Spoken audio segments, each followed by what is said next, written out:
Kelas 11 IPA memang diperkenalkan tentang integral 1 per X dx sama dengan logaritma natural X tambah C. Nah,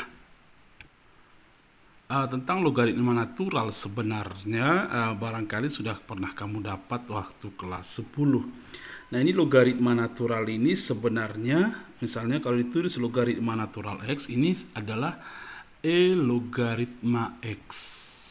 Oke, di mana E adalah bilangan natural yang kamu pernah dengar sekitar 2,71828 dan selanjutnya. Ini kan bilangan irasional dia ya. Jadi nanti tidak ada ujungnya ini juga bilangan ini. Nah, sebenarnya ini adalah basis yang istimewa, ini disebut basis ya. Jadi basis yang paling istimewa sebenarnya bilangan ini. Pun nanti bisa kamu cari infonya bahwa bilangan ini kenapa disebut istimewa, karena memang sering sekali di dalam peramalan ternyata bilangan ini atau kurva yang terkait dengan bilangan ini yang sering terjadi dalam kehidupan sehari-hari. Nah, tetap kalimat seperti itu pun barangkali akan membingungkan kamu. Pun kita belum belajar tentang limit menuju tak hingga, karena bilangan E ini diperoleh, bilangan natural ini diperoleh dari limit N menuju tak hingga dari fungsi 1 tambah 1 per N pangkat N. Inilah bilangan ini. Jadi nanti kalau kita pelajari limit menuju tak hingga dan kita selesaikan bagian ini, hasil limitnya, dia akan diperoleh bilangan 2,71828 dan selanjutnya ini ya. Nah, kemudian kalau kita cari nanti E pangkat X, berarti ini merupakan hasil dari limit N menuju tak hingga dari 1 tambah 1 per N pangkat NX. Memang agak beda kurikulum kita kali ini karena kita belum belajar malah limit menuju tak hingga. Biasanya setiap tahun memang kita langsung belajar limit menuju tak hingga ya. Nah, kalau misalnya hasil limit ini yang kita sebut dengan E pangkat X, kita misalkan dengan Y. Jadi kalau ini adalah kita sebut sebuah fungsi yang ditulis dengan Y sama dengan E pangkat X, atau paham pengertian fungsi ya. Nah, ini adalah bilangan natural ini. Nah, kemudian X-nya variabelnya. Jadi X variabel bebas, Y variabel tak bebas. Ini adalah sebuah fungsi. Nah, kemudian nanti kalau kamu dalami turunan, nanti akan kamu pahami bahwa turunan dari ini, turunan dari E pangkat X per dx, kalau kita turunkan ini kemudian terkait dengan beberapa deret yang barangkali sangat tidak kamu pahami karena belum pernah belajar bagian itu. Mungkin di kampus nanti kamu pelajari bahwa turunan fungsi ini adalah fungsi itu sendiri, E pangkat X. Oke, jadi kalau fungsinya adalah E pangkat X, turunannya adalah E pangkat X juga. Nah, sehingga kalau kita lihat ini, artinya dy, ini kan y-nya ini, dy per dx adalah fungsinya ini, turunannya juga ini. Nah, sehingga kalau kita buat begini, dx-nya ke sana, atau kita buat dy per dx sama dengan E pangkat X, kan y sendiri tadi kita tuliskan y, maka dy ini pindah ke kiri per y sama dengan dx. Saya tulis ulang, dy per y sama dengan dx di sini. dy per y sama dengan dx. Oke. Nah, artinya dx sama dengan 1 per y dy. Sehingga kalau kita cari x adalah dengan konsep integral yang sudah kita pelajari, integral 1 per y dy. Nah, maksudnya bahwa X adalah integral 1 per Y dy. Sedangkan kita tahu tadi bahwa, catatan dulu, Y sama dengan E pangkat X. Oke. kalau kita ini kan perpangkatan biasa sebenarnya, cuman bilangan yang ditulis adalah E. Kan menulis ini repot, 2,7828 sekian repot dia, jadi kita buat aja E. Kalau kita ubah ke logaritma ini kan, ini kalau masih ingat di SMP atau di kelas 9, E pangkat X sama dengan Y, mengubah ke logaritma kan ini. E logaritma Y sama dengan X. Sehingga istilah E logaritma Y, karena basis E dibuatlah istilahnya itu menjadi logaritma natural. Jadi tidak ditulis lagi kata log begini. Langsung kalau basisnya E ditulis logaritma natural Y, maaf, ln Y. Itulah X. Sehingga ini bisa kita ganti menjadi ln Y. Nah, terbukti bahwa integral seper y dy sama dengan ln y ini. Integral seper x dx, ya ln x tambah c. Tentunya tambah c lah ya. Nah, ini kalau integral seper y dy, ya ln y tambah c. Ini integral seper x dx, logaritma natural x tambah c. Nah, saya pikir kamu memang pasti masih bingung, di samping kamu belum paham tentang bilangan logaritma, dan kemudian bagaimana memperolehnya, kemudian menggambar kurva ini pun barangkali kamu perlu pelajaran khusus, karena kita menggambar sebuah kurva dengan basis E. Kalau 2 pangkat X ini pun barangkali di antara kamu masih belum pintar menggambar 2 pangkat X. Kalau kamu pelajari itu kan ada di kelas 10 ya, fungsi eksponensial ya. Nah, karena nggak banyak yang menggemari menggambar itu sebenarnya. Nah, ini sebenarnya bukti dari kenapa integral seper x dx sama dengan logaritma natural x. Tetapi ingat, semua sifat-sifat operasi pada logaritma biasa dengan basis yang bukan E sama saja ketika kita melakukan operasi di logaritma natural x. Maksudnya begini. Jadi kalau kamu punya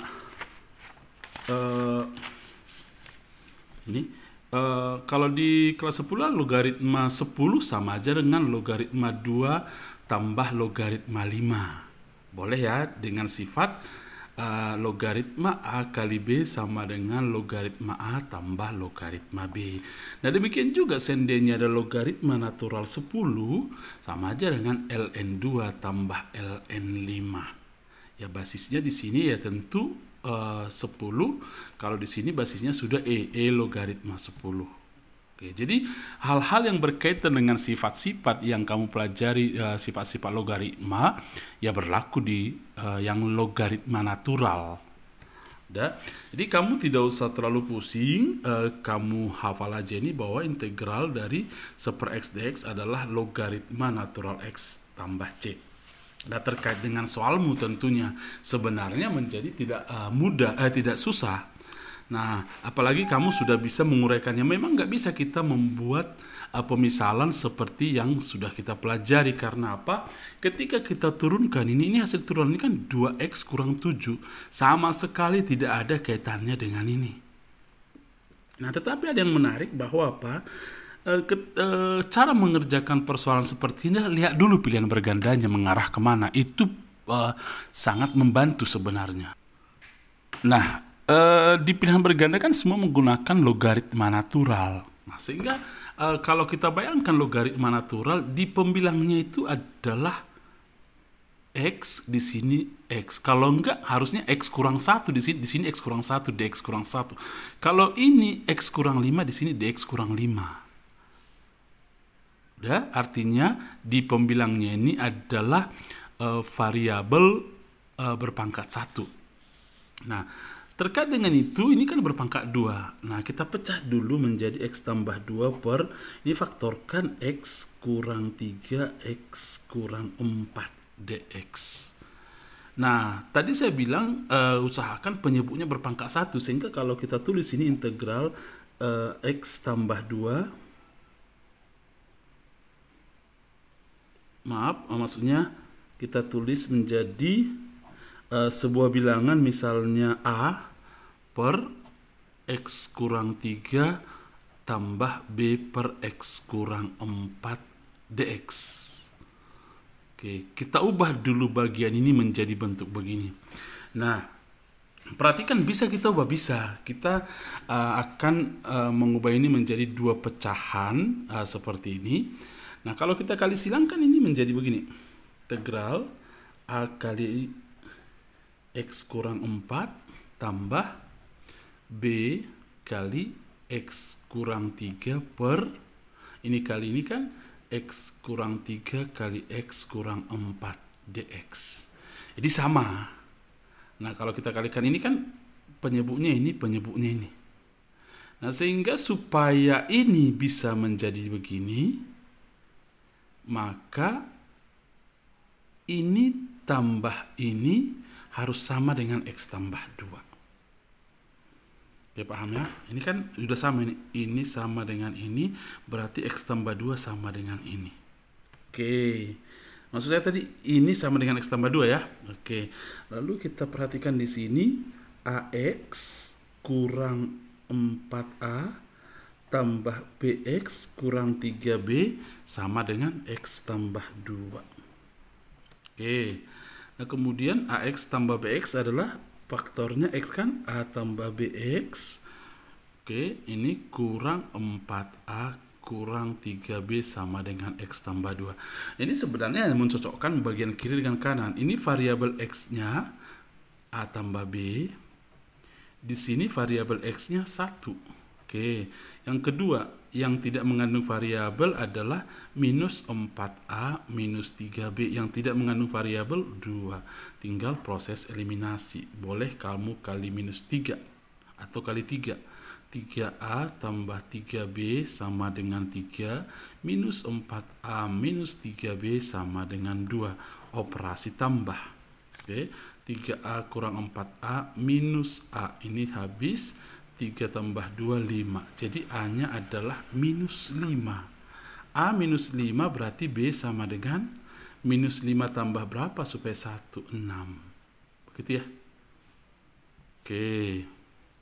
Nah, sehingga soal ini ternyata bisa kita ganti dengan membuat dua pecahan. Pecahannya mengandung X kurang 3, X kurang 4. Sehingga ini soal kita ganti menjadi integral minus 5 per X kurang 3 tambah 6 per X kurang 4 dx. Oke, paham ya? Nah, setelah itu tinggal merapikan. Sifat integral boleh gini, satu-satu dulu integralkan ini. Oke, yang pertama begini. Integral 5 per X kurang 3 dx kurang 3 tambah integral 6 per X kurang 4 dx kurang 4. Loh, kok bisa diubah dx-nya menjadi dx kurang 3? Kenapa bukan dx? Oke, harusnya kan begini, minus 5 per X kurang 3 dx tambah 6 per X kurang 4 dx. Sampai di situ benar. Nah, kemudian dx masing-masing pada integral ini saya ganti dengan cara seperti ini. Toh juga dx kurang 3 sama aja dengan dx. Coba turunkan X kurang 3. Kalau fungsinya sama dengan ini, Y sama dengan X kurang 3. Oke, dy sama dengan turunan dari X kurang 3 kan X saja 1 dx. Jadi dy sama dengan dx. Kalau y-nya sama dengan X saja, dy sama dengan turunan dari X kan 1, dy sama dengan dx. Kalau y sama dengan X tambah 7, maka dy atau dy per dx sebenarnya ya. Cuman dx-nya saya taruh di kanan. Turunan dari X kan 1, ini kan per dx ini. Cuman makanya ditulis.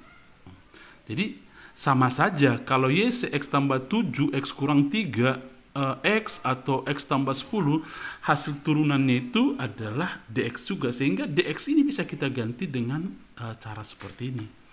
Nah, ini kan sudah mirip dengan konsep integral. Integral 1 per X dx logaritma dx. Integral 1 per X kurang 3 dx kurang 3 logaritma natural X kurang 3. Sehingga ini bisa ditulis menjadi logaritma natural 5 ya. Ini ada masih 5 ya. 5 kali 1 per X kurang 3 dx kurang 3 kan logaritma natural minus 5 ini ya. Maaf, minus 5 ini. Oke, ini minus 5 logaritma natural X kurang 3 tambah 6 logaritma natural X kurang 4 tambah C. Oke, mudah-mudahan paham. Kalau tidak paham, paksa sajalah paham. Sudah? Oke, selamat mempelajarinya lagi.